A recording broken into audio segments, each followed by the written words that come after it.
Now we're having that Prinsloo again. That's Prinsloo Mukwena. And of course, from the Global Business Roundtable. Are you well, sir? Yes, I'm okay. And I'm happy to be here. Welcome back. Yes, thank you so much, man. We are continuing with the topic of the influence media has on society. And it's a topic that we started last week, and there are so many things that we talked about. I think you can agree with me that they were mainly negative, right? Yes, true. Yeah, the negative influence media can have, and the power that media wields on the lives of society. And many people are not even aware that there is somebody who is pulling the strings behind the scene. And my concern has always been about the people who just read and accept everything without making their own research. And I'm like, wow, these are the ones that the media people want, more especially those who want to literally control the people.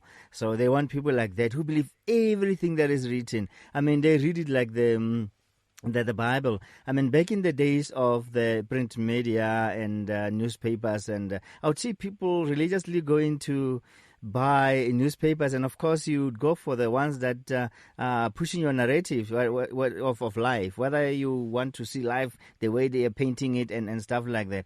And I'm like, I so wish that these people at least have a balance. They compare notes, so to speak, to see whether the story has been objectively reported or not. But sometimes people did gullibly, if I may use that term, that they were just gullible, and that's exactly what media needs. So without taking your words and wasting your time, I'd like you to introduce yourself once again to the listeners of Radio Pulpit and quickly take us back to some of the things that you discussed with us, and then we'll go to what you have for us this evening. Okay, thank you so much. This is Prince Law. I'm a filmmaker. I'm a musician. I'm a preacher. And I stay in, now I stay in Pretoria, but I'm originally from Mpumalanga. And there's a street in Pretoria named after you, or vice versa. Yes, I always tell people it was named after me, you know. But I love that street. It's named after me, yes. So, I think going back to what we spoke about last week, we mentioned a lot of things, and that's because the word or media, it's very broad. It encompasses a lot of things. You know, you go from the radio, from the television, newspaper, magazines, the internet, and they all collectively influence people in an amazing way. Well, before I say a lot, you mentioned that last week we spoke about a lot of things that bad, negative, that media has on our people. Let me state clearly that media is a beautiful thing. You know, there are a lot of beautiful things about the media, and it has taught us a lot. You know, you mentioned like before we used to depend on printouts, you know, newspapers. It was tough to get information. You know, it would take time. Even if you want it just now, you would receive information after it has been long released. So, but now we can quickly get to things. You know, from our phones we can access the internet, and right there you have information that just happened now. You know, so I think it's beautiful in that way, that it gives us things just right here and quickly. Well, last week we talked about bad influences. Yes, we mentioned that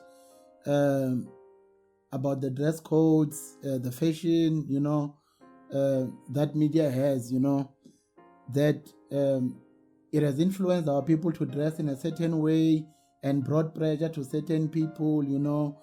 And it's I wouldn't really want to go back much on it, because we might have a lot of things to say, but I must say, today my first thing to say is media is beautiful. We must not get twisted. There, it's beautiful.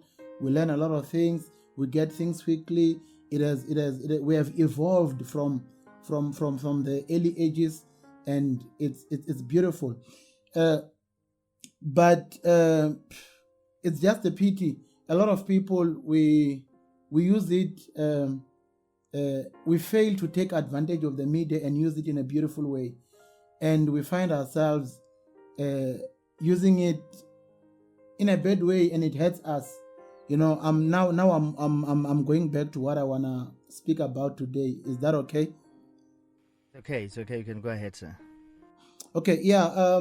Today I just want to mention a few things quickly about the influence that media has on people. Well, let me firstly say media influences everyone, whether negatively or in a good way, but it influences everyone. It doesn't matter the age. It influences adults, and it influences even young people. And the influence that it gives, sometimes it's good, sometimes it's bad, depending on how people receive it. And because even adults, we can't say adults receive it only in a good way, because there are others that have had it so much hard when it comes to the internet. It has brought pressures on them, competitions. They look at other people and they start to feel in a certain way, to say, no, I want to be like that. I want to achieve that, because of things that they have seen on other people, and they quickly see it on the media.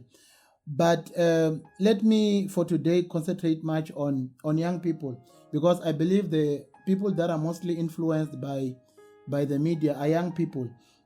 And I think it would be injustice for us to blame the young people for their wrongly behaviors as they got the influence from the media, because it's something that they just get from the media, and it's accessible. Let me say it's accessible to them at an early age, and the influence thereof, they are not even yet able to make wise decisions. Recently, there have been many reports, many death reports in our country, where people died in taverns. Some are shot, some died mysteriously.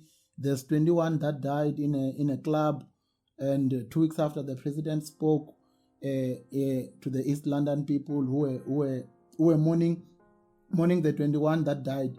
And I looked at these things. I wouldn't really pin it all in the media, but truly, if we look at it, the media has made more information that is detrimental to young people available and easily accessible to young people. They look at, they watch these things on the TV, because if you can check what happens in taverns and clubs, they're drinking, because the media has taught our young people that entertainment has so much to do with, let me say, consumption. It can be alcohol, it can be drugs. They smoke. There's this new thing they smoke now. They call it a habli. Drugs and all these kind of things. And they feel that if they're intoxicated, then that's entertainment. Then now they're having fun. Now they're enjoying, and they feel that there can't be fun outside of all that. And if you look at the TV, I mention it a lot, but the most advertised thing is alcohol, and it's mostly advertised during things that are watched by many people. If it's soapies, they would want a soapy that has a higher viewership, and that's when they advertise as alcohol and these things. And that time there are a lot of people watching, and young people seeing that, they feel like, wow, this is it. Even if you watch our soapies, you go to the media, to the internet, they see fun in that way. People are having fun when they are drinking. People are having fun when they are sleeping around. and they feel like this is it. We must try this, and they So end up you being think in great that parents. way, young people can be enticed to test the thing or tempted to test alcohol because they see drinking it as something, good and all that. Yes, I really think I really think so, because back then, not that these things were not there. You remember back in the days, alcohol was there, drugs were there, but first thing, they were not accessible to a lot of people, and they were not portrayed as glamour. It was not something. It was more like a disgrace. For example, if I can show you teenage pregnancy, now it's the rate of teenage pregnancy, it's so high, but back then it was shame to be pregnant at an early age. But today they watch these things on TV, they watch all these things on the internet. I was speaking to a teacher now during this week, and he told me that in their school they have let me call it a sex tape, but there's a clip where it's a primary school where two kids they were having sex, and they recorded themselves, and you're like, where did they see all these things? How did they learn all these things? That's shocking. I know time is not on our side, but I've got two more questions to ask you before you leave. The other one is the aspect of cartoons on children, because when you look at these cartoons, you can realize that the makers of those cartoons have missions to accomplish there, and they're introducing some cultic behaviors to our children unawares. I mean, you see witchcraft being taught as cool there, because what I'm saying is parents must always be careful of what their children are watching there, because the enemy is taking kids through cartoons. True. The Popeye. And because, okay, with other things you can say, this you can be careful, but with cartoons you feel like, no, these are things that they are supposed to be watching, because everything that is brought on TV has an agenda. It's either it's there to inspire, it's there to whatever, that they all have agendas. So with cartoons you will feel like you will be comfortable to say, no, this is, let them watch this. You will not even supervise them watching that, but at that they learn a lot of things. Well, even dating, they learn it there. Exactly. Yeah. Now it means that media is simply a tool. It all depends on how you use it and what you want it to achieve for you. So now let's look at the church, because we might be criticizing people and say, hey, these guys are abusing media. They're using all this for their own evil deeds and all that. But what are we doing to make sure that we make use of this a good platform called media? I mean, we've got different platforms, social media platforms, and many other platforms that are there. I've got 2 minutes for you to help us answer that question. Yeah, well, as a church, I feel it's also a great tool that we can use, or let me say we are using. We might not be using it to the level that we deem fit, but there are churches that are using the media. Let me just say the media at large, because others are preaching in radios, others are using social media to minister to people, to reach out to people, give inspirations and all that. But I feel like we are negligent, to the media. We because that's why in many churches or many Christians they would portray media as a bad thing, to say it's not a good thing. It leads people to doing wrong things. But if we're to use it wisely, to be careful around it, it would benefit us a lot. It starts from the church. We teach our young people, we teach the church, the generation of tomorrow, how to go around the media, how to use it to our benefit, how to use it to our advantage. We be careful on what people, our kids watch, what our members watch, at church. It would really influence us in a great way. But then, not only in churches, but everywhere, people are negligent, people don't care. As long as we have access to these things, okay, you have a phone, just browse whatever you want, and these kids get into a lot of things at the end of the day that they are not able to get themselves out of. Yes, that Prince Lumukwena, that you have said a mouthful in that short space of time that we had. But thank you once again for availing yourself to the listener of Radio Pulpit this evening. And you said you have Facebook page, or yes? Yes, give it to us again. It's Prince Lo Prince on Facebook and on Instagram. And on YouTube, it's By Grace Films. I'm a founder of By Grace Films. It's a production company.